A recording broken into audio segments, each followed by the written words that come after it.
filho.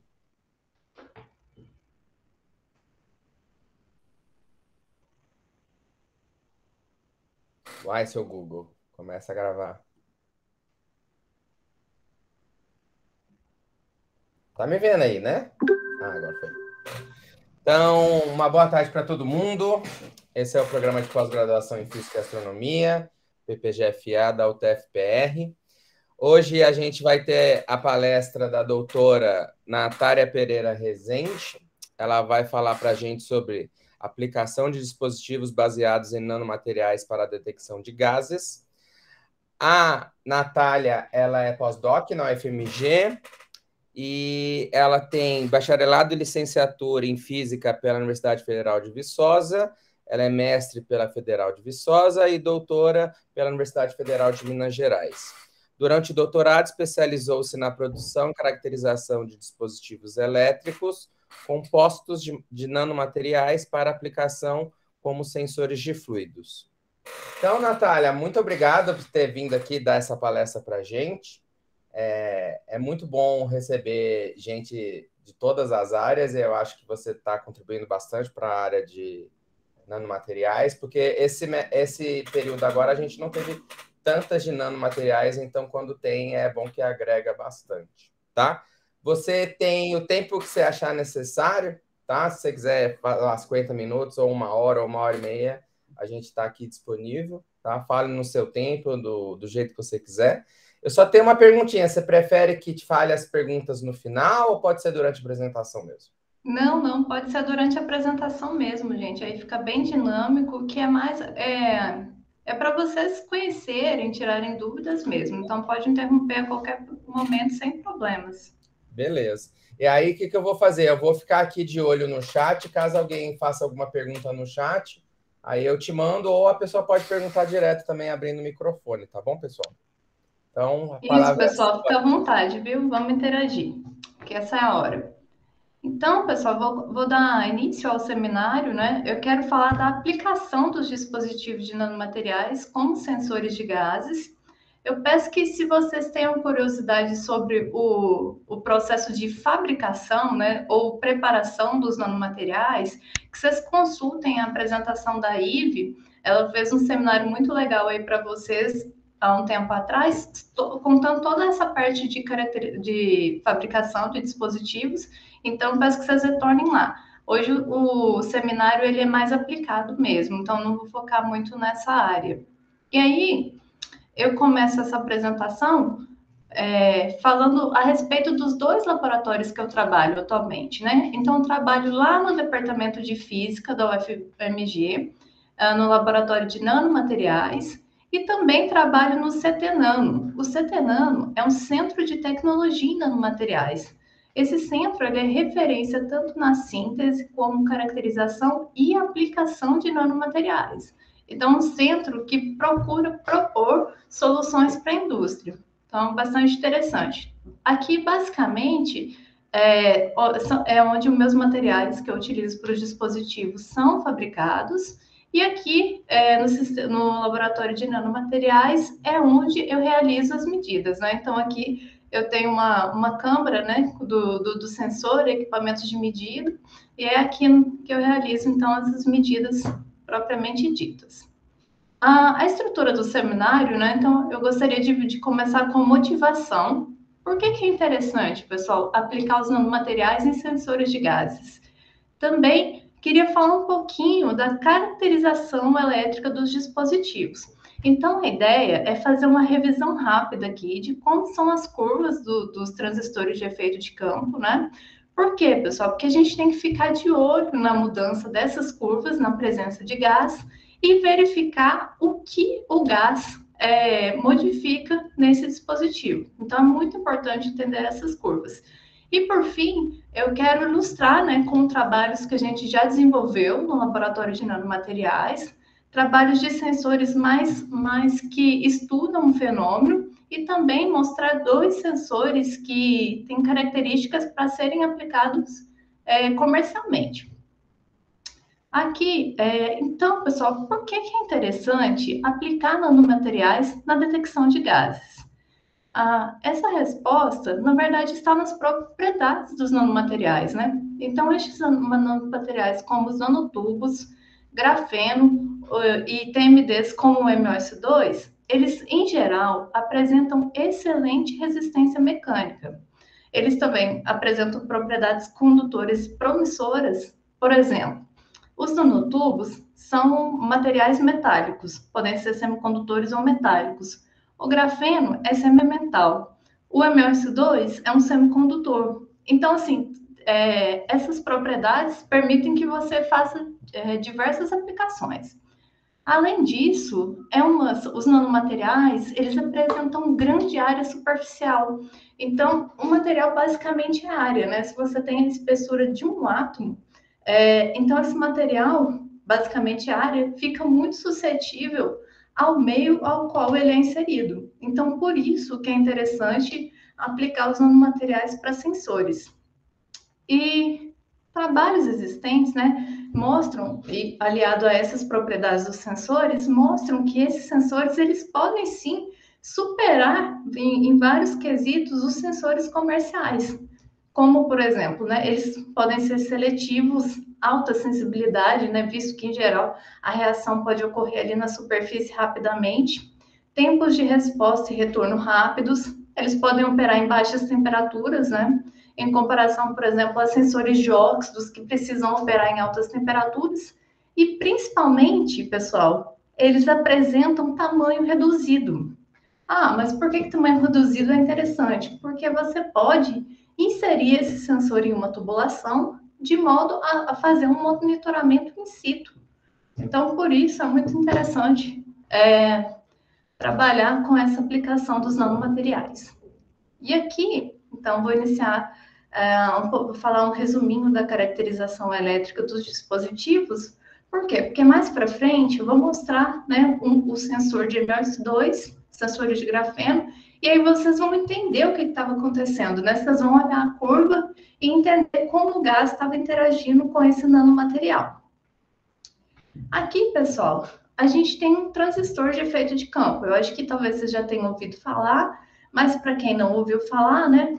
O transistor de efeito de campo, ele consiste basicamente de 3 terminais. Então, eu tenho 3 terminais, o terceiro terminal está aqui embaixo. Eu tenho um canal condutivo do nanomaterial, quer dizer, pode ser um canal condutor ou semicondutor, né? Em geral, usam semicondutores. Aqui eu tenho um silício altamente dopado, então o fato dele estar altamente dopado faz com que ele funcione quase como um metal e com uma camada de óxido de silício. Ou seja, esse óxido de silício aqui vai ser o dielétrico do seu capacitor de placas paralelas. Então, uma placa é o silício altamente dopado e a outra placa do seu capacitor é o canal do nanomaterial, beleza? Então, pessoal, se a gente aplica uma diferença de potencial entre a fonte e o dreno, o que acontece, né? A passagem de uma corrente no seu transistor, no canal do seu condutor, beleza? E aqui, para que serve esse terceiro potencial que eu chamei de gate aqui, ou potencial de porta? Olha que interessante, gente. O potencial de porta, ele serve para modular a densidade de portadores no canal do seu material. Então, o que é modular a densidade de portadores? Vamos falar de forma simples. Colocar ou tirar cargas do canal. Então, você consegue tornar esse material mais condutivo ou menos condutivo, a depender do gate que você aplica. Olha que interessante esse dispositivo, né?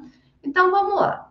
Se a gente aplica um potencial positivo, uma tensão de gate positiva, olha só, né? Capacitor de placas paralelas, você tem uma placa carregada positivamente, outra placa carregada negativamente, surge um campo aqui, né? Então, pessoal, a gente está aumentando a quantidade de elétrons no canal do transistor devido à dopagem eletrostática, beleza? Bom, se o material ele conduz por elétrons e você aumenta a quantidade de elétrons no canal, o que acontece? Você aumenta a corrente que está passando, né? E supõe agora que você aplica uma tensão negativa no seu gate. Então, você faz o processo contrário, né? Ao invés de adicionar elétrons no seu canal, você está repelindo os elétrons. Ou, como eu representei aqui, colocando as cargas positivas, os buracos, né? Então, suponha que se o seu material ele conduz por elétrons, o que acontece? Se você está repelindo elétrons, a corrente vai diminuir. Acontece que também tem materiais, como grafeno, que conduz por buracos, né? Então, se você aplica, nesse caso, no grafeno, um gate menor que zero, você também aumenta a corrente por buracos no grafeno. Então, é basicamente assim que o transistor funciona, né? Parece complicado, mas assim, fazendo essa analogia com o capacitor de placas paralelas, fica mais tranquilo de entender. E aí, vamos lá.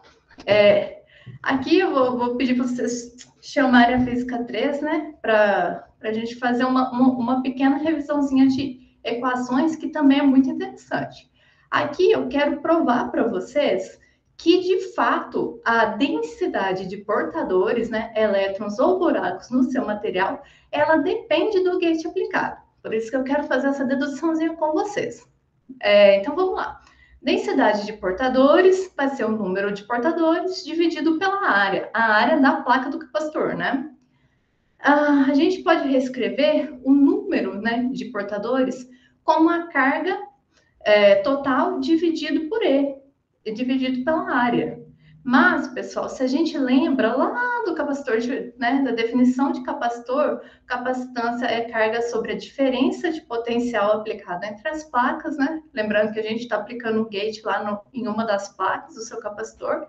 E aí, a gente lembra também que a capacitância de um capacitor preenchido por um dielétrico é dado por essa equação, né? Onde aqui é a permissividade no vácuo, OX é a permissividade do óxido de silício, e aí finalmente chegamos à densidade de portadores.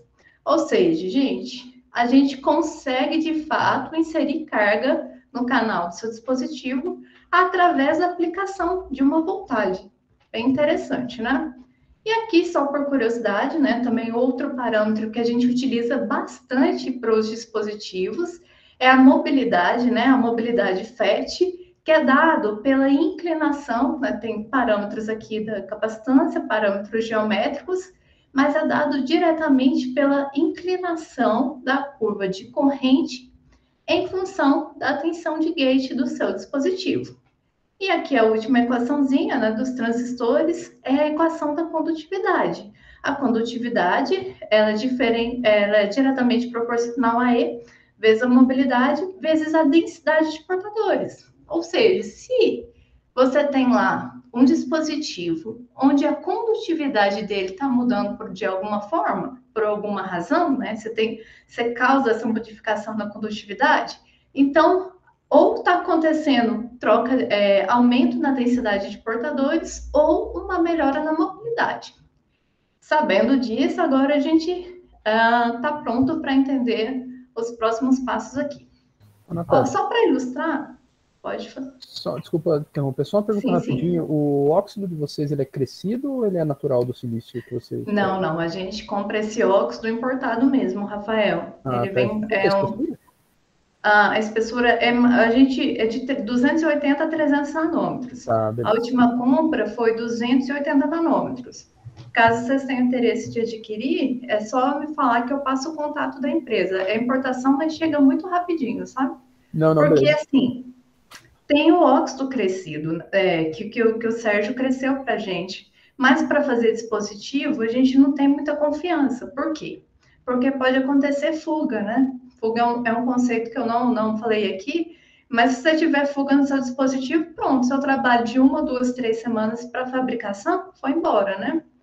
Então, a gente usa esse cara com alta qualidade mesmo, importado. Beleza, muito obrigado. Imagina. Só aproveitando aí que o Rafael fez perguntas, alguém tem alguma dúvida naquela outra parte? Se quiser, a gente volta, hein? Beleza. Então... vamos continuar aqui, galera. Peguei o MS2, que eu gosto muito de MS2, trabalhei muito com ele. E o MS2, pessoal, é um semicondutor tipo N. Tem MOS2 tipo P também, mas em geral é mais comum tipo N. Tipo N por quê? Condução devido a elétrons. E se fosse P, condução por buracos. Mas vamos falar do tipo N aqui. Nível de Fermi mais próximo aqui da banda de condução. Pessoal, então, o que acontece quando a gente aplica um valor de tensão de gate positiva? Positiva, a gente lembra que a gente estava colocando elétrons no canal. Então, né, colocando elétrons no canal, a gente espera que a corrente ela aumente. E aí, pelo lado inverso, né, se você aplica tensão de gate negativa, você vai estar diminuindo a quantidade de elétrons no seu canal até que uma hora você chega a anular a corrente que passa no canal. Por quê? Porque você repeliu todos os portadores livres deste canal. Então, esse valor de gate, para o qual você repele todos os elétrons do canal e você desliga seu transistor, é chamado tensão limiar. A tensão limiar, uma das formas de calcular é projetar aqui essa parte linear da curva no eixo do gate. E aqui, a densidade de portadores, então, vai ser dado pela diferença na tensão de gate menos a tensão limiar do seu dispositivo. E aqui, pessoal, aqui é por isso que quando você fala nas curvas de corrente on-off, na razão on-off do transistor, né? É porque você, de fato, consegue ligar o transistor e desligar o transistor, né? Isso que faz com que você tenha aquele 1 ou 0, né, do computador. E aqui, vamos falar um pouquinho agora do grafeno. O grafeno também é muito interessante. Por quê? Porque ele tem condução ambipolar. Então, ele conduz tanto por elétrons quanto por buracos. E aí, se você, então, aplica uma tensão de gate positiva... Opa, voltei aqui sem querer, pessoal.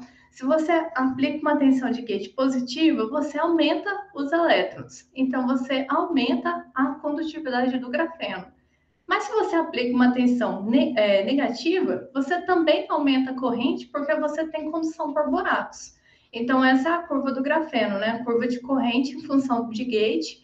Esse mínimo de condutividade é chamado de ponto de Dirac, né? E aqui a densidade de portadores, então, vai ser dada pela tensão de gate menos a tensão do ponto de Dirac. Então, lembre dessa curvazinha aqui, para na hora que a gente for falar do sensor de grafeno, vocês terem em mente porque a curva é dessa forma.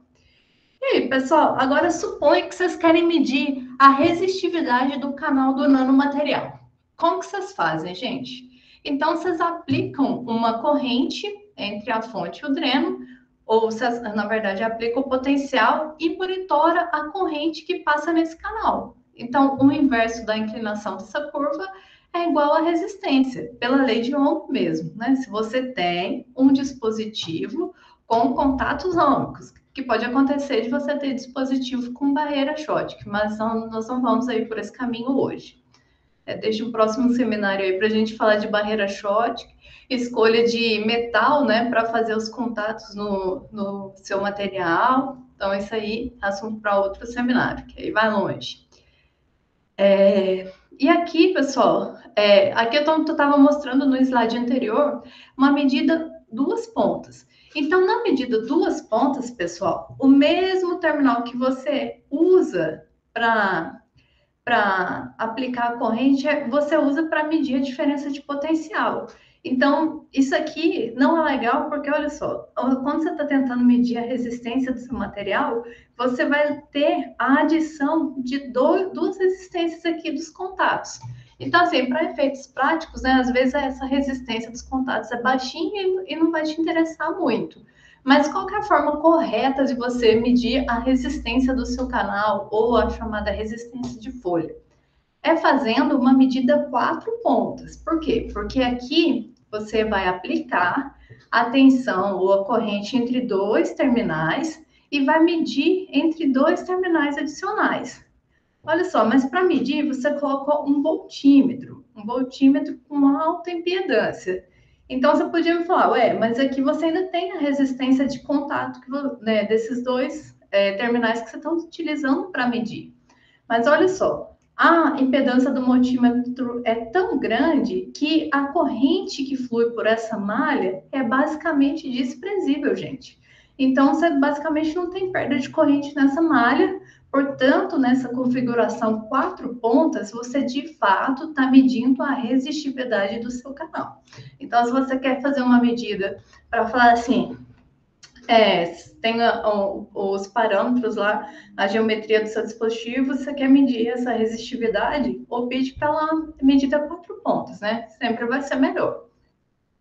Bom, então, finalmente, né, vamos entender como que é o nosso sistema que faz simulação em ambiente gasoso. Nosso sistema, pessoal, o sistema foi homemade, né? Ele foi construído por todos os alunos que já passaram pelo laboratório. E é o seguinte, então aqui você tem um cilindro com seu gás de interesse, então, sei lá, CO2, hidrogênio, o gás que você quiser medir.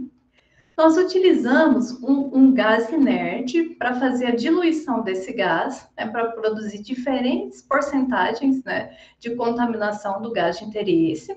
Aqui você tem 2 controladores de fluxo, são controladores mágicos, os MFCs, que a gente utiliza para fazer a abertura e o fechamento remoto dessas válvulas.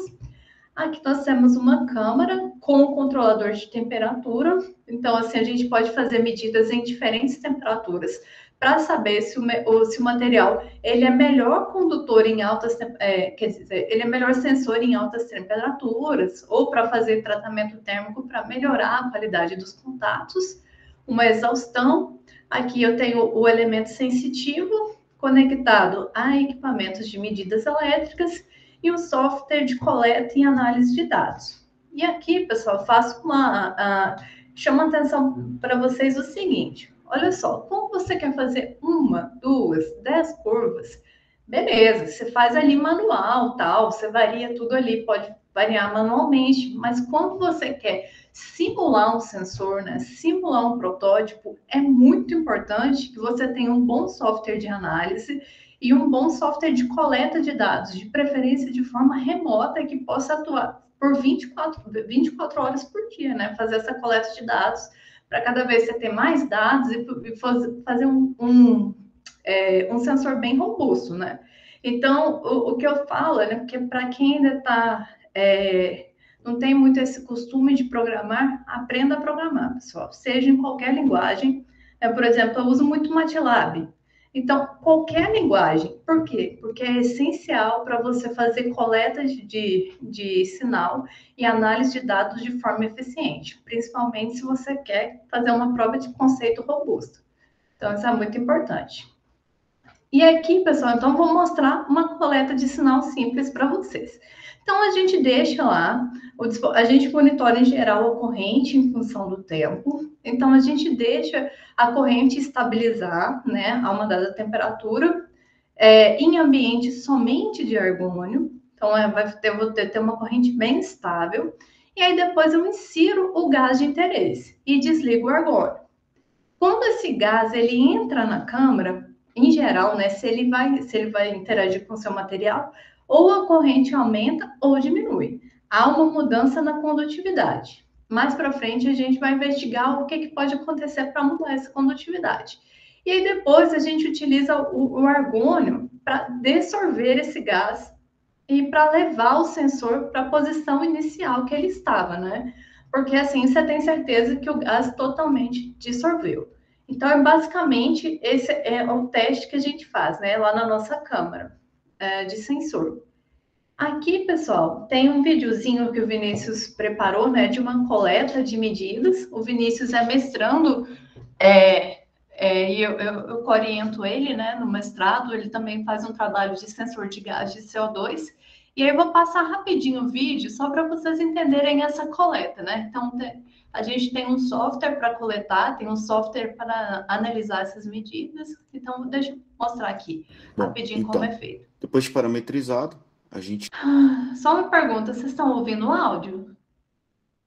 Clica ali no botãozinho verde lá, é aplicado um potencial de 1 volt na amostra, inicia ali a medida. Aí vocês podem ver ali que acontece a troca dos gases, né? A gente insere o gás de mistura que a gente quer detectar, né? E aí, então a curva tem aquela resposta ali, que é aquela descida.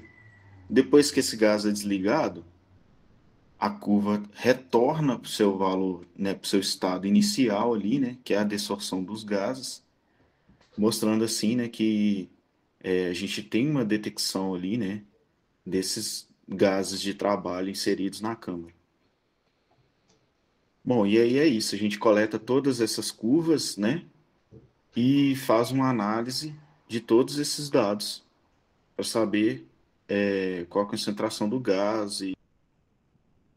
Aí, pessoal, eu pausei aqui o vídeo, que a ideia era só mostrar mesmo aquela coleta, né? A coleta do sinal, né? Que tem um software robusto, não vou ficar mostrando muito detalhes, que infelizmente não posso mostrar muito detalhe e tal, mas é só para mostrar essa coleta de sinal. E hoje em dia a gente faz medidas 24 horas por dia, porque a gente quer coletar muitos dados para fazer um tratamento via machine learning, que o Campo está fazendo, está falando que não está fazendo, mas está fazendo, um tratamento de dados para a gente, para ter um sensor bem robusto, né, bem reprodutível. Então, é assim que a gente faz lá, né, a coleta do nosso sinal. Opa, Bom, deixa eu passar aqui. Então, a gente já viu o vídeo. E, finalmente, pessoal, chegamos na parte de aplicação dos nanosensores. Pessoal, aqui eu estou na minha casa, aqui direto passa esses caminhões, não tem jeito, esses carros de som vendendo alguma coisa, é difícil. Então, vamos voltar, né? Aplicação dos nanomateriais. Pessoal, como é a etapa de estudo, então, para verificar se um material ele serve, ele pode ser aplicado como sensor? A primeira coisa, você faz testes visando a identificação do mecanismo de interação do gás com o nanomaterial. Então, identificar qual é o tipo de reação é fundamental, porque aí você vai conseguir otimizar e ver se no final você tem um sensor que pode evoluir para o sensor comercial. Então, o que acontece? Às vezes você acha muitos trabalhos na literatura que simplificam esse modelo. Então, eles falam o seguinte: se você tem um gás doador de elétrons, o gás vai interagir com o seu canal, doar elétrons e aumentar ou diminuir a condutividade desse material a depender da condutividade dele. Ou o contrário, né? Se você tem um gás que ele rouba elétrons, então você também pode mudar a condutividade do seu material. Mas na prática, gente, não é exatamente só isso que acontece. Muitas vezes você tem mais de um mecanismo envolvido. Então, eu vou dar 3 exemplos aqui que vocês vão ver que não é só troca de cargas. Você falar que é só troca de cargas é uma explicação muito simplista. E aí, então, você conhecendo bem o modelo, você otimiza, né? Então, suponha que é vacância no material que é bom para detecção. Então, você cria mais vacâncias e aumenta a sensibilidade do seu sensor. Então, é assim, essa engenharia. Mas essa engenharia precisa ser fundamentada no mecanismo. E aí, o primeiro trabalho que eu vou falar é da detecção de hidrogênio através de dispositivos de MOS2, monocamada de MOS2. Então, aqui a gente vai utilizar aquelas equações que eu estava mostrando para vocês. Por que é interessante, né? Foi o meu trabalho de doutorado estudar essa detecção de hidrogênio. A motivação é que o hidrogênio, né, ele é utilizado em vários processos químicos da indústria, também é considerado fonte de energia limpa e é um gás difícil de detectar, porque ele é inodoro e as partículas dele são muito pequenas, então é fácil escapar de tubulações e extremamente inflamável. Por isso, é interessante você trabalhar com o sensor de hidrogênio. E aí, aqui, eu apresento, então, fiz dispositivos sobre o óxido de silício. Essa é uma imagem ótica do dispositivo, né, com vários contatos. E aqui eu medi a corrente em função da tensão de gate ao longo do tempo de exposição ao gás. Olha que interessante, gente. À medida que o gás hidrogênio foi entrando e reagindo com o material, olha o que aconteceu. A corrente aumentou. A corrente pode ter aumentado porque os portadores aumentaram, então o hidrogênio doou elétrons para o canal, ou porque a mobilidade aumentou. Aqui, se a gente reparar, a tensão limiar do dispositivo, ela está mudando. Então, a densidade de portadores está mudando. Mas essa inclinação, ela também muda um pouco. Então, assim, aqui a gente falou assim, gente, tem várias coisas aí estão combinadas para causar esse aumento na corrente do MOS2. E outra coisa que era só um reset, né, das curvas de corrente em função da tensão aplicada no dispositivo, mostrando que a gente conseguiu fazer um dispositivo de boa qualidade, né, com contatos únicos. Então, pessoal, quando a gente faz o plot, né, da tensão limiar em função do tempo, né, de exposição ao hidrogênio, a gente observa que a tensão limiar ela deslocou para potenciais mais negativos, ou seja, aumentou a densidade de portadores. E aqui a gente também observa um aumento na mobilidade do dispositivo, olha só. Saiu de cerca de 28, alguma coisinha, para 30, quase 31, né, de mobilidade. Então, o MOS2 ele é um cara que não tem uma mobilidade tão alta quanto o grafeno, não. Ah, uma coisa que eu queria mostrar para vocês, guardem isso aqui para mim, ó, o tempo de retorno. O tempo de retorno desse sensor, olha, é um pouco mais do que... uns 60 minutos aqui o tempo de retorno desse sensor, tá? Porque depois eu queria fazer uma perguntinha para vocês sobre esse tempo de retorno. E aí, pessoal, começamos então a fazer hipóteses. Onde está ocorrendo essa interação do hidrogênio com o canal do MOS2, com o dispositivo de MOS2? A primeira superfície que a gente pensou foi a interface MOS2 contato metálico. Por quê? Porque já existiam outros trabalhos para amônia, para óxido de NO também, mostrando que o MOS2 era um sensor de barreira Schottky, ou seja, o gás ele entrava nessa interface do contato MOS2 e diminuía ou aumentava a barreira Schottky. Mas no nosso caso aqui, depois eu vou mostrar para vocês como a gente fez para ver se era ou não isso. Aí a segunda interface, né, era a interface MOS2 silício. Por que a gente pensou nisso? Porque a mobilidade aumentou. E a gente sabe que o silício é defeituoso e rouba cargas do canal do MOS2.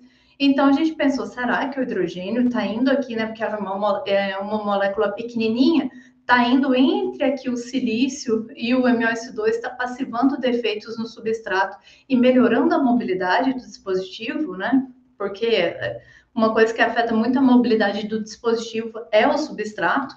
E, por fim, a última hipótese, assim, mais óbvia, seria a troca de carga direto do hidrogênio com a superfície do MOS2, né?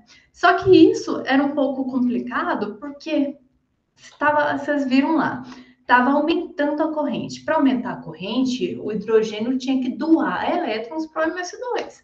Mas quebrar uma molécula de hidrogênio é difícil. Então, assim, a gente falou o que está acontecendo aqui, né? E aí, vamos ver os experimentos que a gente pensou.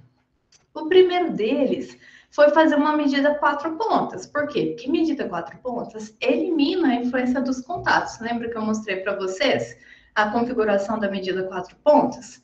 Então, nós fizemos essa medida 4 pontas e, né, surpreendentemente, a sensibilidade ela ficou a mesma, tanto para 4 pontas como uma medida 2 pontas. Então, não é questão de influência de contato. Aí, para estudar essa questão da interface MOS2 óxido de silício, o que a gente fez? Vamos colocar um BN entre o substrato do óxido de silício e do MOS2 e ver se vai continuar detectando.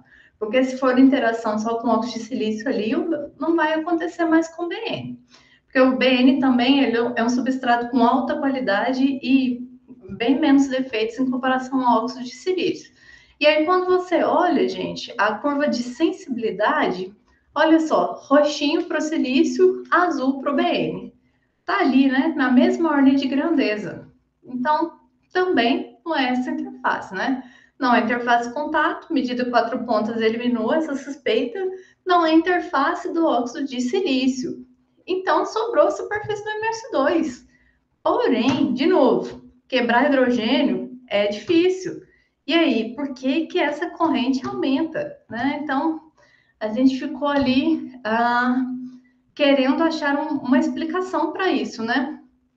E aí, pessoal, a gente achou na literatura trabalhos teóricos que mostram que o hidrogênio ele pode sofrer uma adsorção dissociativa no MOS2 na presença de uma vacância de enxofre.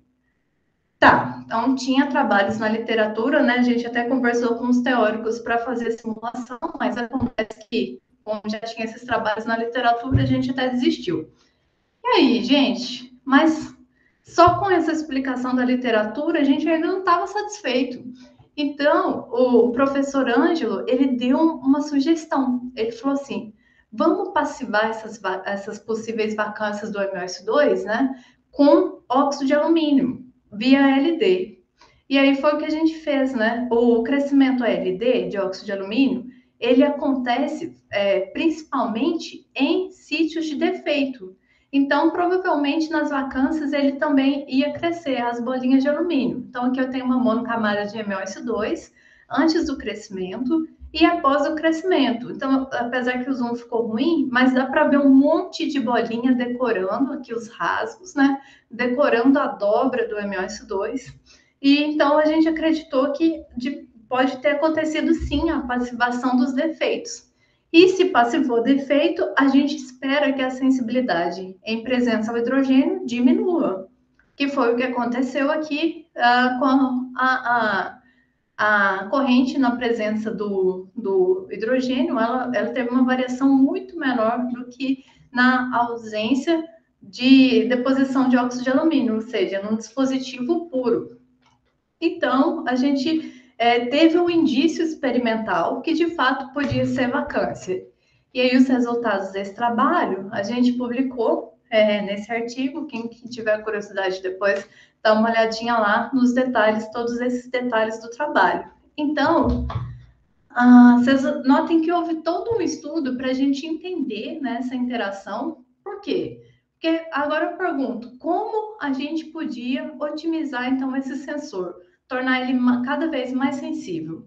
Se alguém quiser responder aí, alguém estiver acompanhando, quem tem alguma hipótese aí para aumentar a sensibilidade desse sensor? Bom, notem que se o mecanismo ele era catalisado pela presença de vacâncias, então se a gente conseguisse produzir vacâncias de forma controlada no material, vacâncias de enxofre no MOS2, a gente iria aumentar a sensibilidade desse sensor. Só que, assim, o problema é esse, né? Você conseguir criar vacâncias de enxofre de forma controlada. Esse é um processo bem difícil, assim. E aí, a outra coisa, né, que não fez com que esse sensor se tornasse um sensor comercial foram os tempos de resposta, né? Vocês viram que, na verdade, o tempo de resposta era da ordem de minutos e o tempo de desorção, que foi o que eu pedi para vocês prestarem atenção, era em torno de 1 hora. Então, assim, até existem aplicações que às vezes não tem uma demanda de fazer várias medidas ao longo do dia, que podia utilizar esse sensor. Mas, no geral, existem sensores de hidrogênio mais rápido do que esses. Mas, mesmo assim, foi um trabalho muito interessante que a gente conseguiu investigar essa interação do hidrogênio com o MOS2 de forma experimental, né? Visto que tinham muitos trabalhos teóricos, mas muito poucos trabalhos experimentais dessa interação. E aí, pessoal, se a gente muda, né? E se a gente... Aí eu vou falar de alguns trabalhos aqui de colaboração, né? Com sensores desenvolvidos no laboratório de nanomateriais.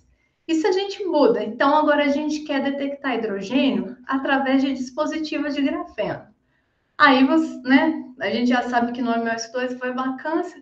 Será que no dispositivo de grafeno a interação é a mesma, né, do hidrogênio com o canal do MOS2?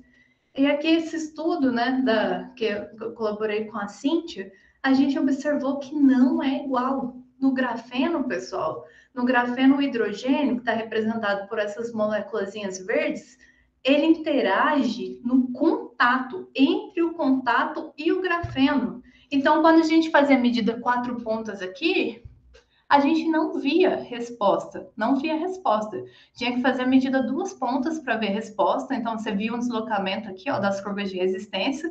Lembrando que eu mostrei para vocês que a corrente era um Vzinho, né? Então, quando você inverte, né, você quer resistência, aí você tem esse formato de curva, né? Então, aqui Você vê que houve um deslocamento da curva na presença de hidrogênio, mas aqui mudou o dispositivo, mudou totalmente o mecanismo. E aí a Cíntia explorou bem essa questão, né? Colocou contatos com...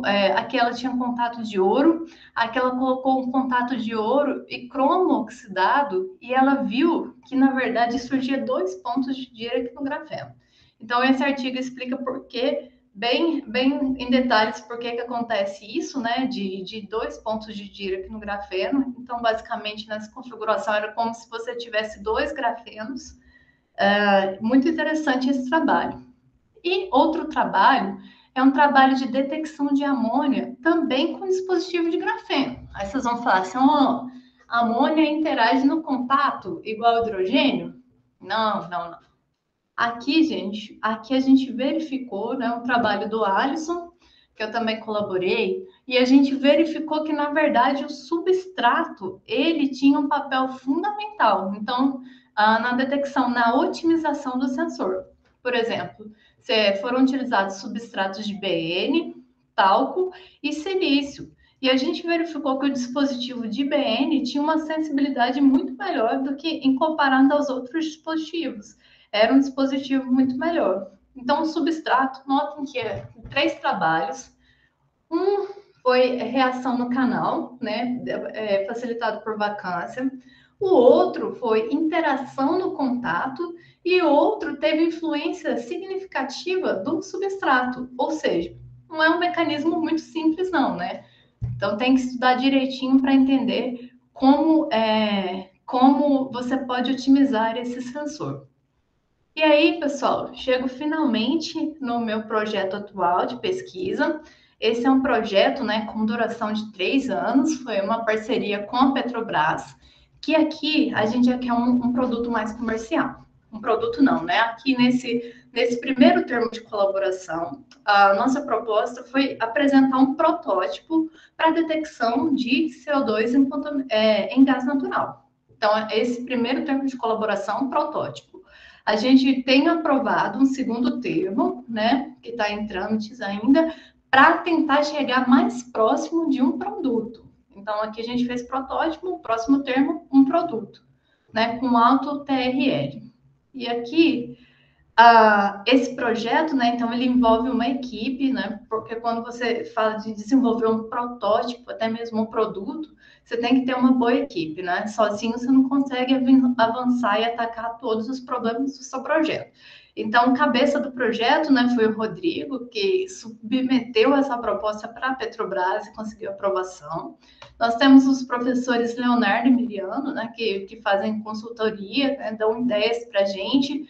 Então, falam, faz tal experimento, tal medida. Nesse projeto eu atuo como supervisora. A gente tem um aluno de mestrado, que é o Vinícius, né? O Vinícius até apareceu aí no começo da medida, no começo do seminário, né? E temos o Campo também, que atua em várias partes do projeto, né? Desde fabricação de amostras, análise de dados, então, em várias frentes ele atua aí. E temos o pessoal também, o Thiago, a Raíssa do CT Nano, que é da pessoa que é mais sobre essa questão de administração do projeto. Então, você precisa de uma equipe, né? Quando você vai fazer um projeto desse, né? Um projeto grande de 3 anos. E a motivação, gente? A motivação é que o gás natural, né? Ele é utilizado em diversas áreas do setor energético. Se vocês olharem aqui, ó, o gás natural, essa cor bonita aqui, meio rosa, eu acho. Não sei essa cor, mas é a cor bonita. Olha só, está logo atrás do petróleo, né? Com 24% na matriz energética mundial. Então, o gás natural é uma fonte que vem crescendo, né? Uma fonte de energia que vem crescendo. Mas o gás natural, ele tem todos esses elementos aqui na sua composição. Né? Então, predominantemente, ele é composto de metano, mas olha só, ele tem gases inertes como N2 e CO2. CO2 na presença de água, gente, pode virar corrosivo e estragar tubulações e um problema esse CO2 aqui, tá? Além disso, o CO2 ele diminui o poder calorífico do GNV, do gás natural. Então, para a sua comercialização, o aceitável é um limite abaixo de 4%. Então, nas refinarias, eles extraem gás natural com diversas concentrações de CO2, mas é necessário refinar, fazer a medida, né? Não, então aqui está abaixo de 4%, então pode comercializar. Né? Dentre outros compostos aqui chatos, ó, como H2S, que é um gás tóxico, tem enxofre. Então, detectar CO2 nesse ambiente aqui é complexo. Fora que o seu sensor ele precisa ser um sensor resistente, para ele não sofrer efeitos aqui de degradação deste ambiente. Então, essa foi a motivação do nosso trabalho, né? Propor um sensor para detectar CO2 em gás natural. Aqui eu mostro para vocês que ao invés de FET, a gente precisa de uma coisa que seja escalável. Então, a gente tem trabalhado com muito sucesso com tintas de nanomateriais. Esses nanomateriais, essa tinta, né, ela é pulverizada através de um aerógrafo sobre diferentes substratos. Então, assim, é um material muito versátil, né, que a gente produz lá no CT, faz os dispositivos lá no CT Nano também, para larga escala, né? Porque se você quer um produto comercial, ele tem que ser escalável. Então, isso daí a gente conseguiu resolver. Na verdade, a gente conseguiu resolver o problema todo, gente. Como eu falei, assim, ficou parecendo que a gente fez parte. Aqui eu mostro a detecção, né, de CO2 na faixa de interesse da Petrobras. Então, a gente conseguiu detectar CO2. E aqui a gente faz coleta de medidas durante mais de 24 horas, durante semanas. Eu já fiz durante 15 dias sem parar o sistema para coletar vários dados e ter um sensor cada vez mais robusto. Além de ser, né, da gente verificar que foi possível detectar o CO2 no ambiente de interesse, é um sensor estável ao longo de meses. Então, além disso, né, no nosso laboratório, a gente tem que simular o tempo de vida do sensor, né, todos esses parâmetros, para a gente falar assim, Petrobras, pode dar mais dinheiro que a gente tá conseguindo aqui um negócio muito legal. Então, a gente conseguiu ótimos resultados com esse projeto do Petrobras. E agora é otimizar, né? Otimizar sensor, otimizar talvez até os tempos, que já estão legais, mas a gente pode melhorar cada vez mais. E aí, por fim, pessoal, queria falar para vocês de outro sensor, também nessa vibe de tintas de nanomateriais, né? Porque é um sensor escalável. E aqui é um sensor, né, de tinta de MOS2 para detecção de umidade. Esse foi o trabalho mais recente publicado. Faltou falar que no projeto do Petrobras, gente, não é o foco do projeto não é artigo. O foco do projeto é produzir um produto, né, que deve ser patenteado. Então, a gente tem mais essa questão de patentes naquele projeto, né? O nosso objetivo ali não é produzir artigos, é produzir patentes, né? Inclusive, eu estou trabalhando em uma no momento, dessa fase 1 do projeto. Voltando aqui, né, nesse sensor de umidade, gente, esse trabalho também é muito curioso. Aqui a gente utilizou, né, a técnica de pulverizar a tinta de MOS2 no dispositivo, e esse dispositivo, na ausência de umidade, ele é totalmente isolante, super resistivo, pessoal. Mas quando a gente coloca umidade, há um aumento na corrente de 6 ordens de grandeza. Isso é muito bom para um sensor. Então, assim, sensor muito eficiente, né? Aqui a gente fez o seguinte, a gente adquiriu um sensor comercial e falou assim, ó, vamos comparar a eficiência do nosso material com o sensor comercial. Aí nosso material é a curva preta, o sensor comercial é a curva azul. Quando a gente realizou o FIT, a gente viu que o nosso sensor é ligeiramente mais rápido que o sensor comercial. Além disso, a desorção dele é mais rápida também. Então, assim, está inclusive mais eficiente que um sensor comercial que a gente testou. E aqui eu mostro para vocês, né, quantas ordens de grandeza, então, que eu estava com umidade 10%, e aí eu fui aumentando até 90%, e olha só o ganho na condutância desse material. E aí a gente, com a ajuda do professor Chachan, a gente explicou esse modelo aqui de condução. É um trabalho bastante legal que se vocês quiserem acessar também, né, para esclarecer, para ver mais detalhes, daí depois vocês dão uma consultadinha. E aí, pessoal, finalmente, então, chegando às conclusões, né, desse seminário, a gente viu, né, que os nanomateriais, então, seja MS2, grafeno, né, ou outro nanomaterial, eles são, de fato, muito promissores para o desenvolvimento de sensores de gases. E entender o mecanismo de interação entre esses nanomateriais e o gás é fundamental para você otimizar os parâmetros do sensor. Lembrando que os parâmetros são, né, tempo de resposta, tempo de distorção ou tempo de retorno, a temperatura de operação, sensibilidade, né, se ele é produzido de forma escalável ou não.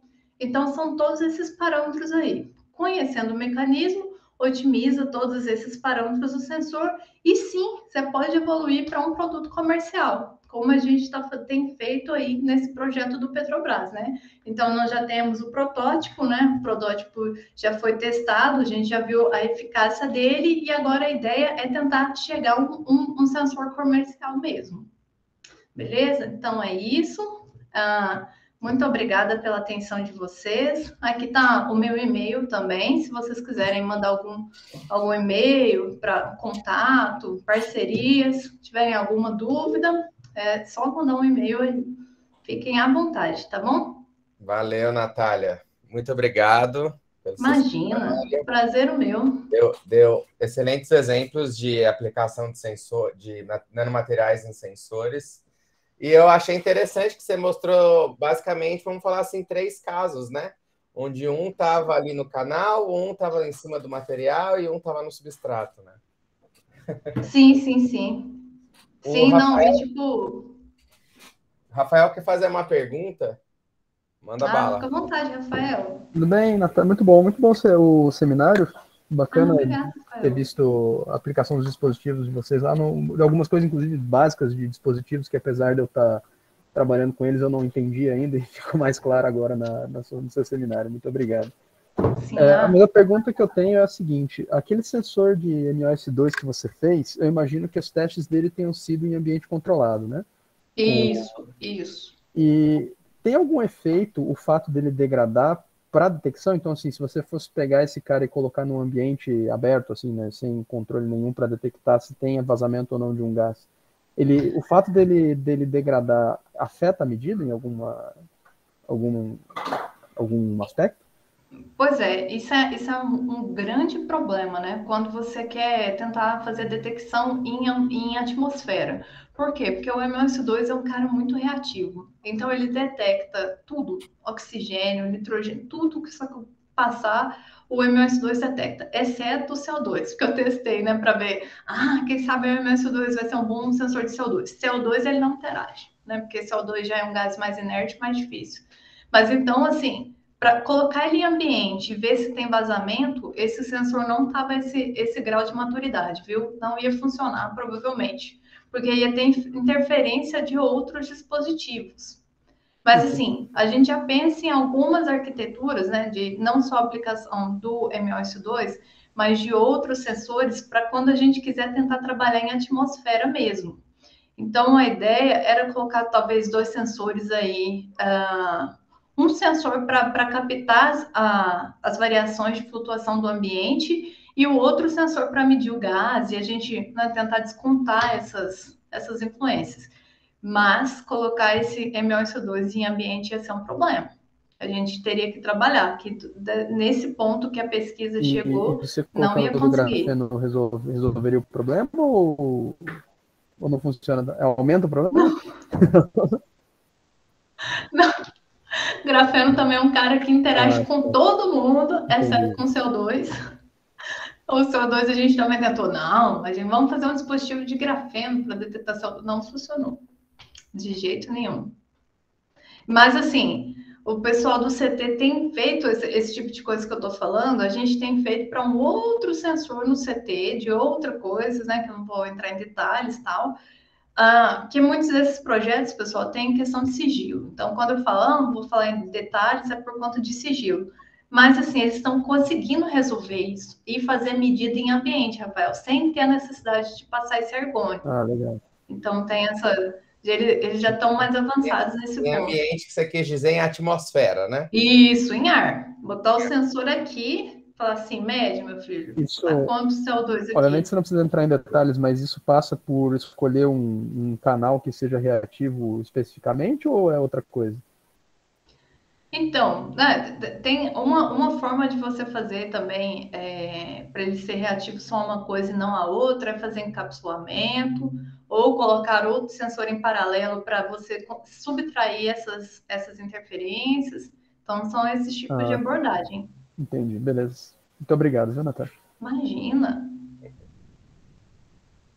Mais alguém quer fazer alguma pergunta? Campô? Rafael?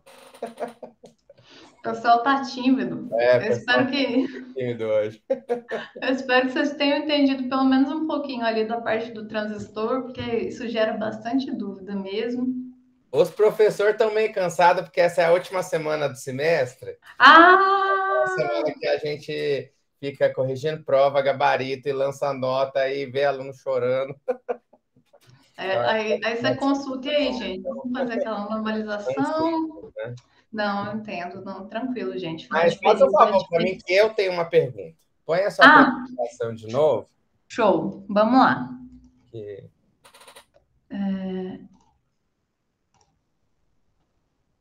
Naquela parte que você mostrou o decaimento da corrente em função do tempo. Decaimento da corrente em função do tempo. Essa daqui? Não, aquela que dá um tempo de decaimento lá de 30 minutos, mais ou menos. Certo. Isso, lembrei. Foi o que eu falei para vocês. Pessoal, olhem isso aqui, né? Porque eu ia perguntar, e aí, gente? A anterior foi melhor. A anterior, volta um. Não, na verdade, era a próxima vez. Isso. Se você olhar essa sua curva sua da esquerda, ela decaiu ali no tempo, depois começou a subir, né? Você tem uma só da corrente? Eu acho que tenho, mas eu acho que eu não botei aqui, viu? Não? Tenho.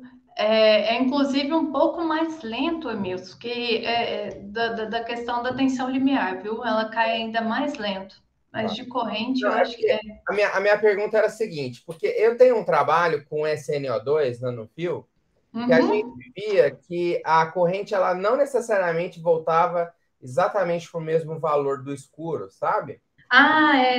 Então. Uma coisa que era irreversível. No seu caso, realmente volta para a mesma corrente que estava, ou não? Isso, volta para a mesma corrente que estava, né? É dependente do tempo de exposição aqui ao hidrogênio. Então, aqui eu deixei meia hora, né? A gente deixava longos tempos de exposição, mas volta. O problema é que demora muito.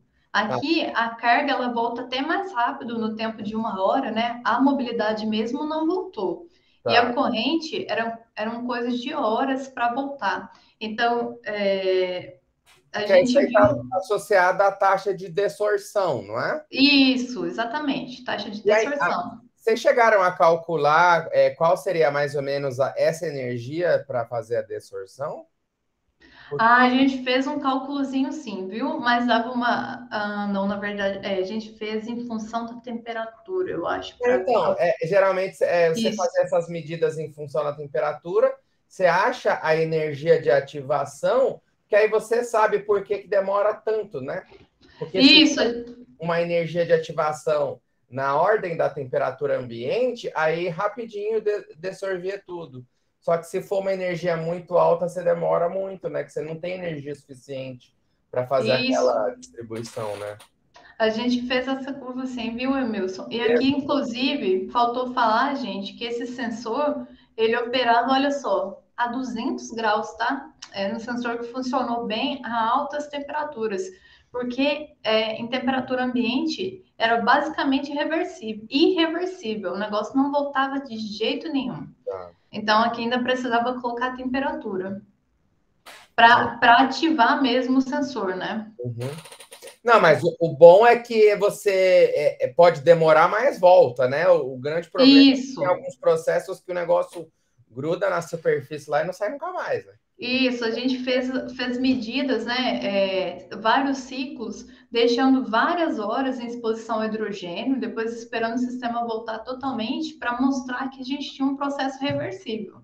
Tá. Então, assim, foi difícil chegar a um mecanismo que explicasse todas essas mudanças no dispositivo, viu? Uhum. Você calculou essa mobilidade aí por aquela curva de Gate, alguma coisa assim, não? Isso. Por essa, você pega aqui, ó, então, você pega o valor de tensão aqui, source drain que você aplicou, aí tem os parâmetros, né, que é o comprimento do canal e a largura do seu canal, e aí você usa essa inclinação da curva aqui, ó, da região linear. A famosa transcondutância. Isso, né? Exatamente, transcondutância. Isso, tá. Então é mais ou menos o mesmo jeito que eu fiz mesmo. Vocês usaram o modelo de capacitor de placas paralelas mesmo? Isso, usamos ele mesmo. O modelo de capacitor de placas paralelas. Bem parecido mesmo com o meu caso. Quando eu fazia por SNO2, a gente conseguiu ajustar muito bem, desde que a gente não tivesse uma densidade de portadores muito alta. Ah, tá. Por causa do telúrio que eu estou fazendo agora, já não ajusta tão bem, não. Essa densidade de portadores de vocês era... Você lembra do SNO2? Do SNO2, dependendo da iluminação, chegava a 10 a 20. Ah, não. Muito maior aqui, né? O SNO2 era bem porreta para absorver o UV, sabe? Massa demais. Não, aqui a gente tinha uma densidade da ordem de 10 a 11, assim, não era tão alta, não. Então, assim, a acumulação de carga ali não interfere tanto na capacitância, né? Porque senão você vai ter um outro acúmulo de carga ali na interface entre o material e o substrato, né? Isso. Não, para esse processo aqui não interferiu tanto, né? Porque a gente modificou, né? Colocou um BN para ver se mudava e a gente não viu muita variação. Eu acho que eu até vi esse trabalho, eu acho que o Rodrigo apresentou uma parte dele lá no SBPMAT em Balneário Camboriú. Eu acho que apresentou, viu? Verdade. Eu lembro mais ou menos desses gráficos, principalmente esse gráfico aqui da direita. Legal. Assim, foi um estudo bem completinho, né? Nota que a gente não conseguiu um sensor eficiente aí, mas foi um estudo bem fechadinho, assim. Aí eu gosto de apresentar ele para mostrar, né, as diferentes estratégias que você precisa ter, e aí você vai na sala do café, bate um papo com alguém, igual, né, o Ângelo deu ideia. O hidrogênio também não é fácil. Não, né, não. Não é fácil. Se fosse algum gás com oxigênio, O2, CO2-, O2-, é fácil. Mas quando é só hidrogênio, vocês conseguiram muito bem, na verdade. Pois é, o hidrogênio é difícil e digo mais, o CO2 é pior ainda, Emilson. Pois é. O CO2... Eu não sabia disso, agora que você falou. É difícil mesmo ver de CO2, né? Não, tipo, ele tá aí a demanda do projeto Petrobras, né? Porque a gente já falou assim, vamos testar grafeno, nada. MOS2, nada. Literatura, MOS2 com contato de prata, né? A gente foi consultando os materiais da literatura, né? Nada também. A gente pelejou, fez o dispositivo, botou lá, não mexe nada a curva. Recentemente eu testei MOSE2, falei, vai MOSE2. Aí tô medindo aqui, dá até para mostrar para vocês aqui, ó. Se eu colocar aqui, compartilhar, que eu faço. Software foi feito em Python, alguma coisa assim? Não. Esse software foi feito em MATLAB. Estou conectando lá só para mostrar para vocês que decepção esse sensor meu. Olha só. Aqui eu estou ligando entre 500 e 1000, tá? 1000 de count. Olha só, gente, mexe nada. Tá reagindo nada.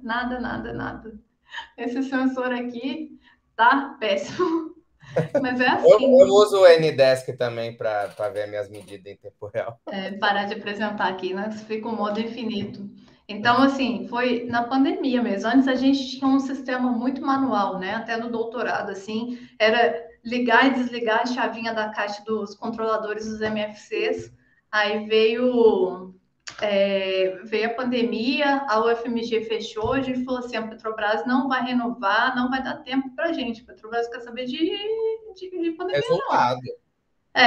Aí a gente fez essa automatização, né? Eu acho que o Vinícius está aí. O Vinícius foi fundamental nessa parte de automatização, né? Então, ele tem graduação em física, mas tem curso em eletrônica também. E aí, gente, agora é essa praticidade de ser médio de casa. Estou aqui, abro ali, se quiser, você abre pelo celular e olha, essa medida tá ruim, não, essa medida tá legal. E o dispositivo perdeu o contato, a gente fala, o dispositivo morreu. Então, assim, muito prático, viu? Legal. Mais alguém quer fazer algum comentário, fazer alguma pergunta? Tá, o Campo comentou. Então, o que acontece? A gente usava muito o MATLAB, né? Aí ele falou assim, ó, o programa base é MATLAB. Então, o programa, né, que a gente já tem lá coisa antiga, que o professor Leonardo desenvolveu, pegou com o pessoal de fora, que ele fez o pós-doc, enfim, para fazer essa comunicação com os equipamentos de medida elétrica, né? Então, esse todo é em MATLAB. Então, a gente aprendeu a fazer tudo no MATLAB, porque a gente já tinha algumas coisas, a comunicação dos equipamentos de medida elétrica no MATLAB. Só que agora a gente quer ir para o Python, né? Porque o Python está mais na moda, é a linguagem que todo mundo usa. Então, já o software de análise, os meninos já conseguiram avançar e tem várias coisinhas que a gente já está fazendo no Python também, para fazer essa transição, né? Acho que é bem mais interessante. Ninguém quer ficar pagando MATLAB R$ 4.000 por ano, não? Não, e tipo assim, o MATLAB também, a interface de programação, tipo assim, vocês viram uma telazinha, né, gente, que você dá o run e tal, é muito difícil fazer essas interfaces, essas telas de controle no MATLAB, então, assim, os meninos, né, o Vinícius e o Thiago, eles têm trabalhado nessa questão para a gente evoluir, deixar esse MATLAB para lá. Eu fiz tudo em LabVIEW. LabVIEW. Minha época era LabVIEW. Não, o importante é funcionar também, né? O importante é funcionar. Até hoje. Pois é. E aí, assim, como a gente tem uma coleta de dados muito robusta agora, né? A gente consegue fazer essa análise, né? Por machine learning e já vai dar a resposta da concentração que você está medindo com tantos por cento, né, de probabilidade de acertar. Então, assim, a gente tem uma taxa de acerto muito alta também já. E a gente está avançando. Tá certo. Então, Natália, muito obrigado. Muito eu que agradeço. Seu trabalho. Eu queria ver também essa parte aí da Petrobras. Agora eu consegui ver ao vivo.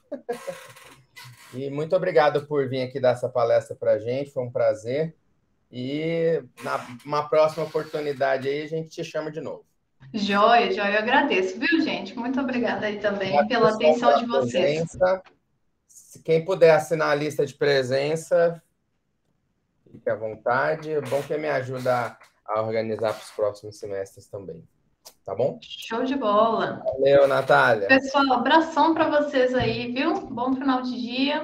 Tendo dúvidas, tem um e-mail lá também na chamada do seminário. Vocês me mandem e-mail, estou à disposição.